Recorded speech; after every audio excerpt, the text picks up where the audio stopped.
Hi, I'm Heather. And I'm Haley. And we're the Dunnit Sisters, a Kansas City true crime podcast.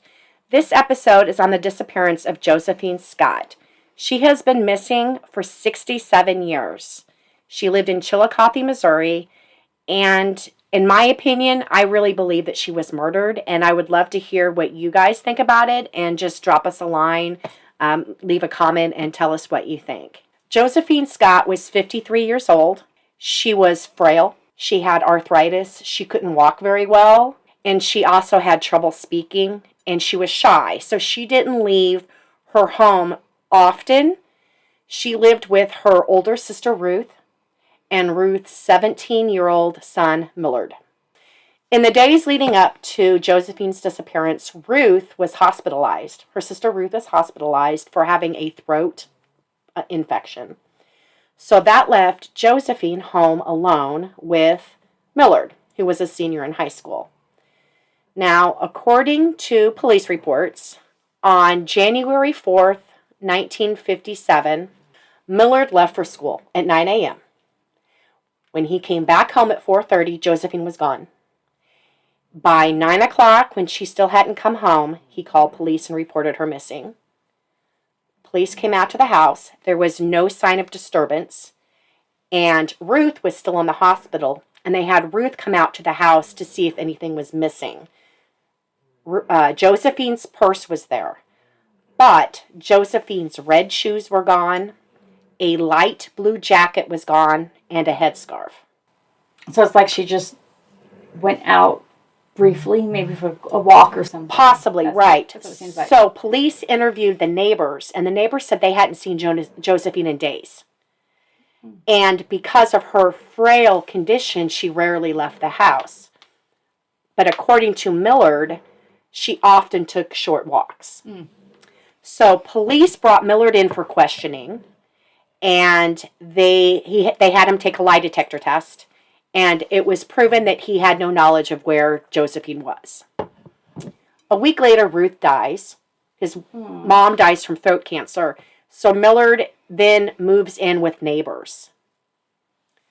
3 months later, mushroom hunters find a paper bag under a log west of Chillicothe by a river, Grand River. Inside the bag were Josephine's red shoes, a dress, a pair of boys' jeans, 2 boys' shirts, a scrap of material from a boy's shirt, work gloves, men's work gloves, twine, and a rubber mallet. So police bring Millard in for questioning again. He admits the men's clothes are his, but says he has no knowledge of the dress, of the shoes, the mallet, and he has no idea why they would have been placed in that bag by the log. He says the last time he saw his shirts, they were hanging in his closet. Police said that Millard was completely calm during the questioning, but once they asked him the location of a particular fishing spot Millard had said was hard to find, he became argumentative. He would not tell them where that spot was, and so they said, "We want you to take a second lie detector test." He said he would take the test, but, quote, "it wouldn't do any good," and, quote, "I don't believe in such tests." The police said, "We're going to pick you up the next morning to have you take that test." The next morning, when he didn't come down for breakfast, the people he was staying with went upstairs. He was gone, and he had left a note saying, "Thanks for taking such good care of me. I have no knowledge of where my aunt is, and please don't tell anybody I'm gone for another day." Police go back out to where that paper bag was found, and they said that someone had been digging around, like maybe they were looking for fishing worms. That's the way they described it. And 2 yards shallow digging, and then 200 yards away, they found the headscarf that was missing, knotted up. Okay, so 1 month later, Millard comes back. He comes back because he wants to finish school.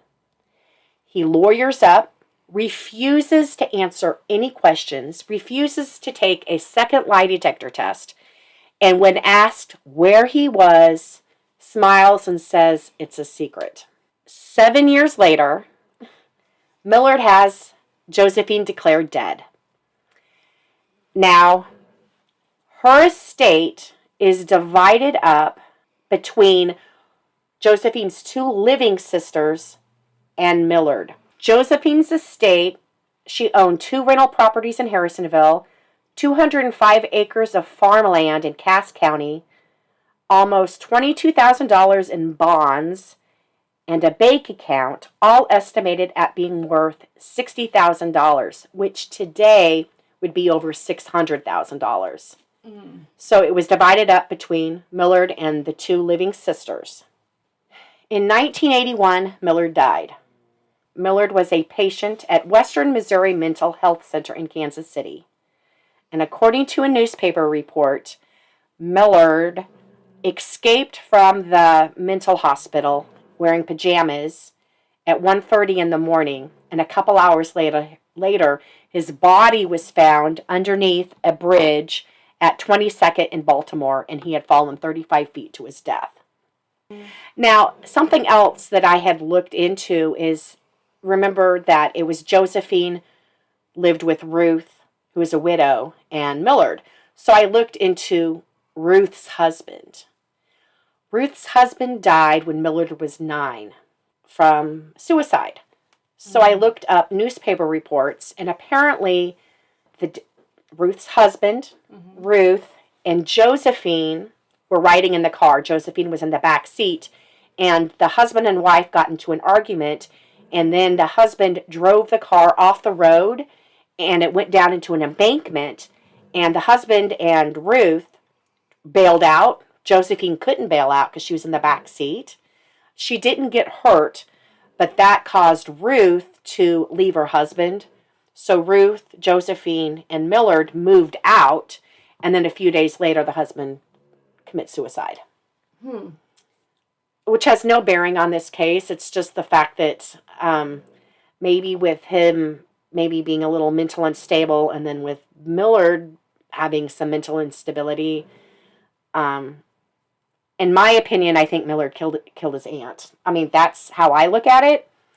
The sheriff has always said that he believes that Josephine's body would be found somewhere where that paper bag was found, Right. but they never found her.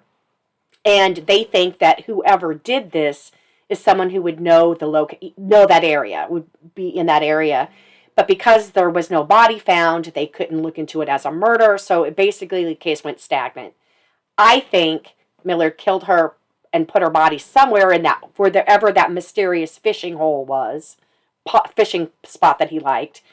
And then when they started zeroing in on him and he disappeared for that month, I think he took her body and he moved it. So that is my opinion. I would love to hear yours. That is it. This is a case. Obviously, she's been missing for 67 years. It's not on any database. She's been forgotten. I'm really hoping that Josephine's body can be found. Right. And so, but that's the case I wanted to talk about today. So thank you for watching, and we appreciate it. Thank you. Thank you for all your comments. Thank you. Thank you. Bye.